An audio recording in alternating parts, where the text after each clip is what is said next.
नमस्कार, मैं हूं विजय श्री और आप देख रहे हैं यूपी न्यूज। मुंबई के पास अरब सागर में बुधवार को एक दिल दहला देने वाला हादसा हुआ। गेटवे ऑफ इंडिया से एलिफेंटा आइलैंड जा रही नीलकमल नामक यात्री नाव को एक तेज रफ्तार स्पीड बोट ने टक्कर मार दी, जिससे नाव पलट गई। इस दुर्घटना में अब तक 13 लोगों की और कई लोग लापता हैं। रेस्क्यू ऑपरेशन के दौरान 101 लोगों को बचा लिया गया, लेकिन हादसे के कारण यह घटना कई परिवारों के लिए बेहद दुखदायी बन गई है। यह हादसा उस समय हुआ जब एक निजी ferry boat gateway of India से एलिफेंटा केव्स की ओर जा रही थी। इस नाव में 120 से ज्यादा यात्री सवार थे, जिनमें महिलाएं और बच्चे भी शामिल थे। तभी अचानक एक तेज रफ्तार स्पीड बोट, जो कि नौसेना द्वारा परीक्षण के लिए भेजी गई थी, नीलकमल नाव से टकरा गई। टक्कर इतनी जोरदार थी कि नाव का संतुलन बिगड़ गया और वह पलट गई। इसके बाद समंदर में चीख पुकार मच गई और लोग पानी में गिरने लगे। इस दौरान कई लोग लापता हो गए और 13 की जिनमें 3 नौसेना के जवान भी शामिल थे। मुख्यमंत्री देवेंद्र फडणवीस ने घटना की जानकारी दी और कहा कि इस हादसे में मारे गए लोगों के परिवारों को 5 लाख रुपए का मुआवजा दिया जाएगा। रेस्क्यू ऑपरेशन में नौसेना के 11 जहाज, तटरक्षक बल की 1 नाव और समुद्री पुलिस की 3 नावों के साथ साथ 4 हेलीकॉप्टर भी शामिल थे। इसके अलावा गोताखोरों ने भी समुद्र में जाकर डूब रहे लोगों को बचाने का काम किया।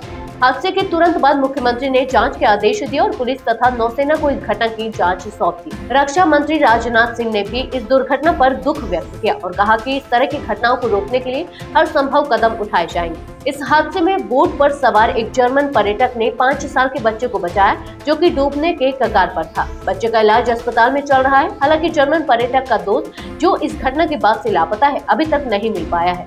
कुल मिलाकर नाव पर 3 विदेशी नागरिक थे, जिनमें से 1 लापता है और बाकी का कोई पता नहीं चला है। इस हादसे में बचने वाले लोग अपने अनुभव साझा करते हुए बताते हैं कि स्पीड बोट की रफ्तार बहुत तेज थी और वह करीब 100 किलोमीटर प्रति घंटे की गति से आ रही थी। जैसे ही बोट ने नीलकमल नाव को टक्कर मारी, नाव हिल गई और उसमें पानी भरने लगा। इसके बाद यात्री समुद्र में कूदने लगे और एक दूसरे को बचाने की कोशिश करने लगे। कई लोग इस भयावह मंजर को कभी नहीं भूल पाएंगे। नेवी द्वारा जारी बयान में कहा गया कि स्पीड बोट का इंजन परीक्षण किया जा रहा था, तभी यह हादसा हुआ। यह speed boat gateway of India से एलिफेंटा द्वीप जा रही फेरी बोट से टकरा गई। नौसेना और कोस्ट गार्ड ने त्वरित कार्रवाई करते हुए बचाव अभियान शुरू किया। मुंबई के गेटवे ऑफ इंडिया से एलिफेंटा आइलैंड तक की दूरी करीब 13 किलोमीटर है और यह सफर लगभग 1 घंटे का होता है।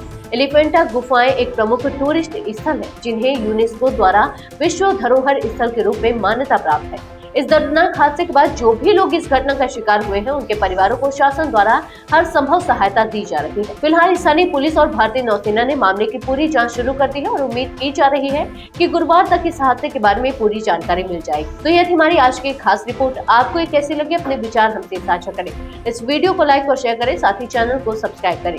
यूपी न्यूज आपके लिए लाता रहेगा देश विदेश से जुड़ी ऐसी ही तमाम खबरें। तब तक के लिए धन्यवाद।